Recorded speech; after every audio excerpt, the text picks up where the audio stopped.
Hi everybody. So I chose to do my final on style. Thought it was a really interesting topic and it really stuck out to me out of all the chapters. So this is chapter 8 in our textbook and here we go.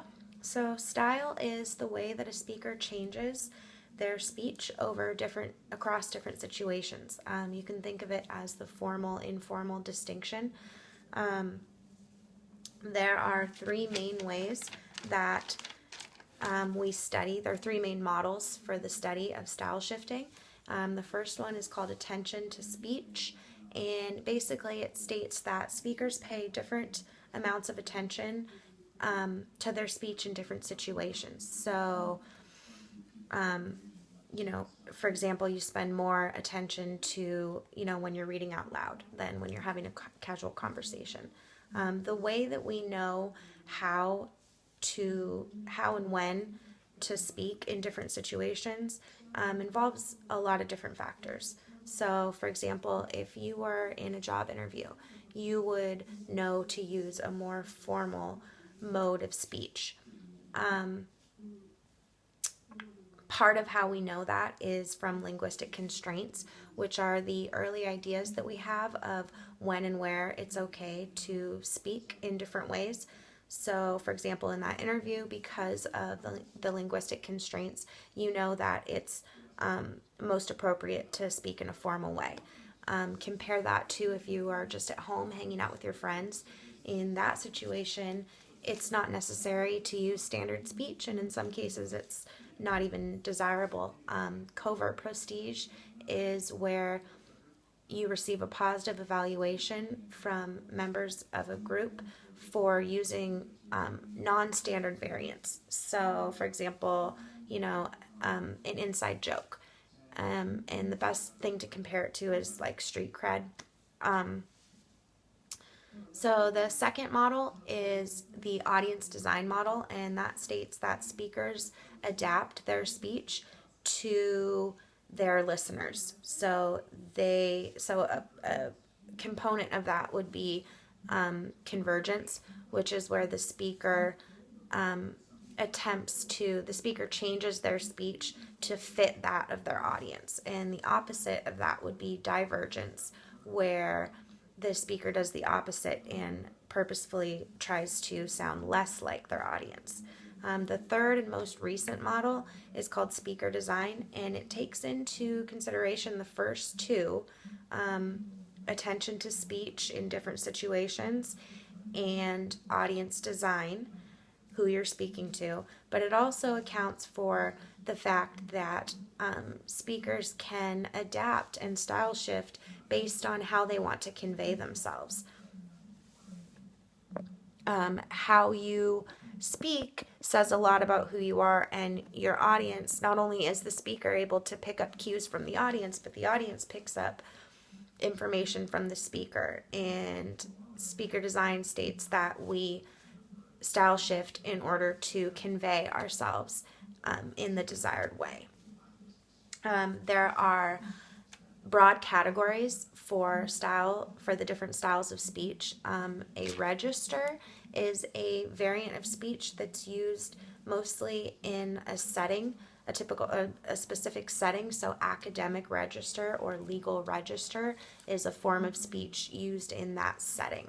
A genre is a broader category. It's very much like a register, but it's more associated with a speech community rather than just a setting. So like a sermon is an example of a genre of speech. No matter where the location, that genre of speech, a sermon, is delivered in the same sort of pattern. And jargon is the specific vocabulary that's used within a group. So like medical jargon is the specific medical terms used that somebody outside of that group would not necessarily understand. In researching style shifting, linguistics use what's called corpus linguistics, and a corpora is a large collection of language data, and in corpus linguistics, that is used to quantitatively study natural language use.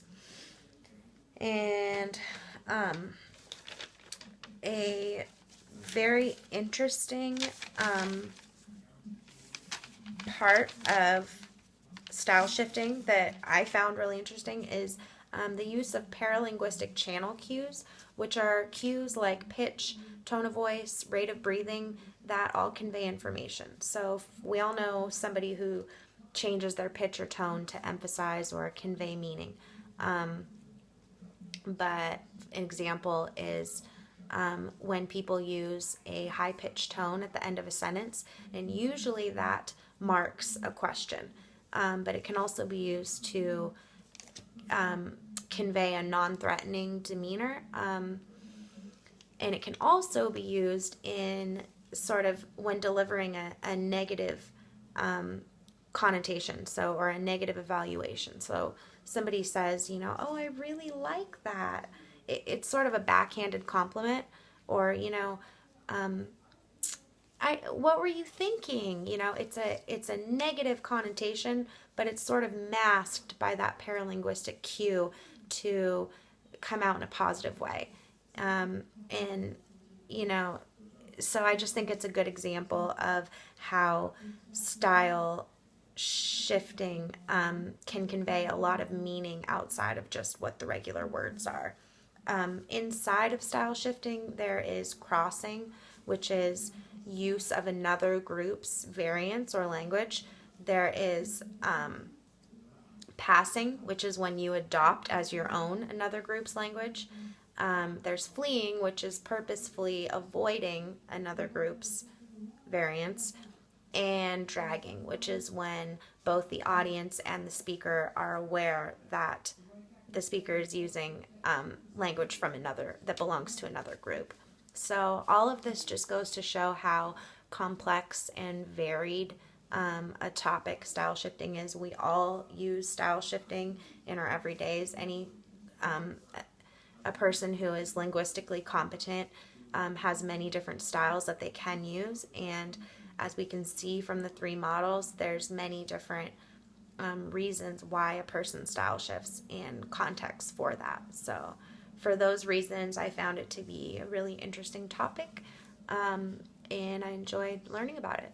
So just want to say thank you to everybody. Thank you, Professor Abend. I really enjoyed this class, and I think this final project is a great way to convey extra information that you know, just writing and online correspondence doesn't provide. So I think it's a cool way to get to see everybody and learn about some of these topics and wrap up the semester. So thank you. I hope everybody has a great holidays.